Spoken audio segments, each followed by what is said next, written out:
আৰু ভগৱন্তৰ ওপৰত ভৰসা ৰাখিব লাগিব, ঈশ্বৰৰ ওপৰত ভৰসা ৰাখিব লাগিব। ধৈৰ্য ধৰাৰ বাহিৰে বেলেগ উপায় আৰু এতিয়া নাই। তাৰমানে এনেকুৱা মানে সময়ত আমি সকলো কথা ঈশ্বৰ সমৰ্পণ কৰি যেতিয়া যি হ'বলগীয়া আছে, তেতিয়া আমি ইয়াৰ পৰা আকৌ পুনৰ নিৰ্মাণ কৰাৰ কাৰণে যাতে জীৱনটো নতুনকৈ নহয় যাওক, এইবিলাক আমাৰ কাৰণে যি পুৰি পোখা হৈ গ'ল বা সিহঁতক আপোনালোকে মানুহ কৰিব লাগিব।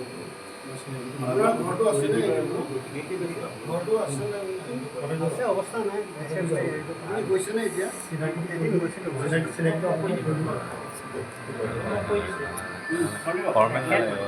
আমাৰ শ্ৰীমন্ত শংকৰদেৱ সংঘৰ পদাধিকাৰ জয়গুৰু শংকৰ। আমি বাপজনৰ আজি লগ পালোঁ, অত্যন্ত আমি দুখিতৰ মৰ্মাহত হৈছোঁ। আমি চিনাকি এটা কৰিব বিচাৰিছোঁ। আমাৰ মহামান্য পদাধিকাৰ শ্ৰীযুত জগন্নাথ কৃষ্ণ, শ্ৰীমন্ত শংকৰদেৱ সংঘৰ আঞ্চলিক প্ৰধান সম্পাদক শ্ৰীযুত ভূষণ ঠাকুৰীয়া বা, উপপদাধিকাৰ শ্ৰীযুত চন্দ্ৰ হাজৰিকা বা, আমাৰ চিফ কেণ্ডিডেটৰ চেয়াৰমেন আমাৰ মূল সদস্য গোবিন্দ চন্দ্ৰ দাস বাপ, মূল সদস্য আমাৰ অজিত গগৈ বাপ, আমাৰ নাজিৰা জিলা শাখাৰে মূল সদস্য আমাৰ জ্যোতি লাহন বাপ, আমাৰ প্ৰচাৰ শাখাৰ সম্পাদক আমাৰ জগন্নাথ খনিকৰ বাপ, আমাৰ সাহিত্য শাখাৰ সভাপতি মৃণাল কুমাৰ বৰুৱা বাপ, আমাৰ অধিনায়ক মুখ্য অধিনায়ক আমাৰ সঞ্জীৱ বৰা বাপ, প্ৰশান্ত বৰা বাপ, আমাৰ নাজিৰা জিলা শাখাৰে আমাৰ মূল সদস্য, আৰু আমাৰ সেৱা বাহিনীৰ আমাৰ বসন্ত বাপ আছে নেকি? বসন্ত বাপ আছে, আৰু সেৱা বাহিনীৰ যথেষ্ট সংখ্যক আমাৰ সেৱা বাহিনীৰ যুৱক যুৱতীসকল আছে। আমাৰ নাজিৰা জিলা শাখাৰ সম্পাদক আমাৰ এই মহেশ বাপ আছে, আৰু আমাৰ সম্পাদক দেৱেন্দ্ৰ বাপ আছে। গতিকে আমি সমস্তই আপোনাক যি ওলাইছোঁ তাৰ সন্দৰ্ভত ভোটাধিকাৰ বাবক চমুকৈ দুআষাৰ বক্তব্য কিছু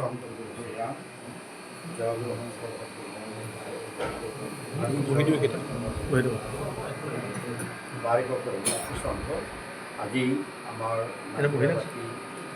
জন্মোৎসৱ আৰু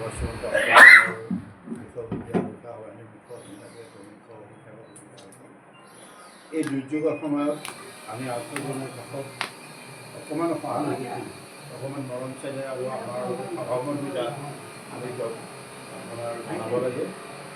এটা আমাৰ আপ্তবাক্য আছে যে আপদৰ মাত আকাৰৰ ভাত। আপদ মানে যেতিয়া বিপদৰ সন্মুখীন হয়, মানুহবোৰৰ মাতষাৰ দি ভগৱান সহৃদয়তা আৰু সহানুভূতি জনাব লাগে। এইটো এটা মানৱীয় কৰ্তব্য।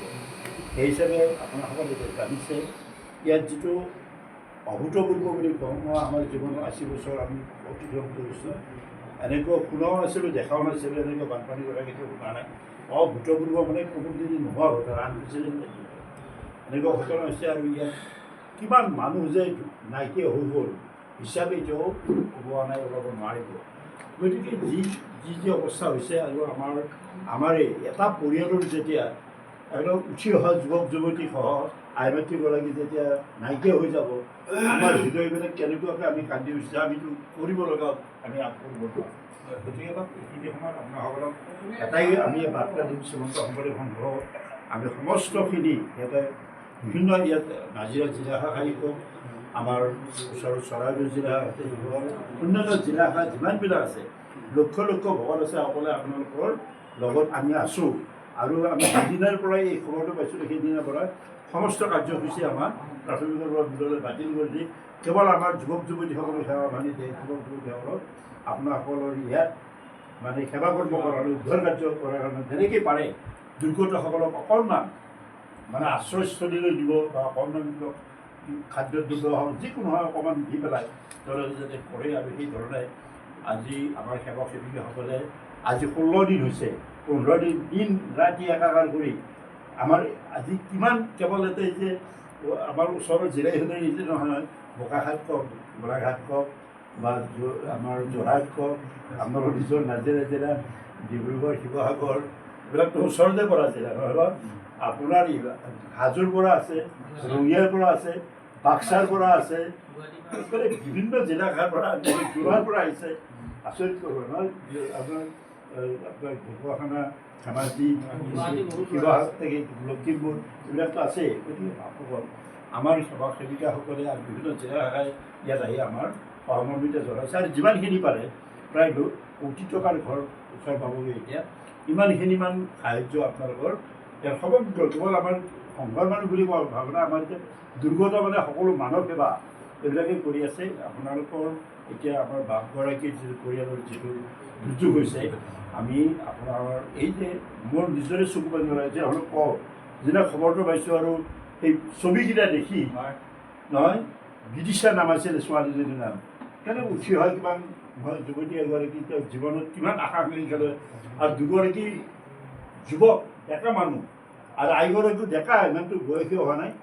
গতিকে সেই মানুহবিলাক তেনেকৈ পটককৈ নাইকিয়া হৈ যোৱাটো এইটো অভাৱনীয়। তাক এই যিটো বেদনা এই যিটো শোক এই শোকক আমি কোনো ভাষাৰে আমি আমি এটাই ক'ব পাৰোঁ ভগৱন্তই কৃপা কৰক আপোনাৰ এই দুখৰ দিনত এই যিটো শোক আপোনাৰ ওচৰত জাপি দিলে সেইটো সহ্য কৰিবৰ কাৰণে যাতে আপোনাক ভগৱন্তই শক্তি সামৰ্থ্য দিয়ে সেইখিনি আমি কৰিব পাৰোঁ।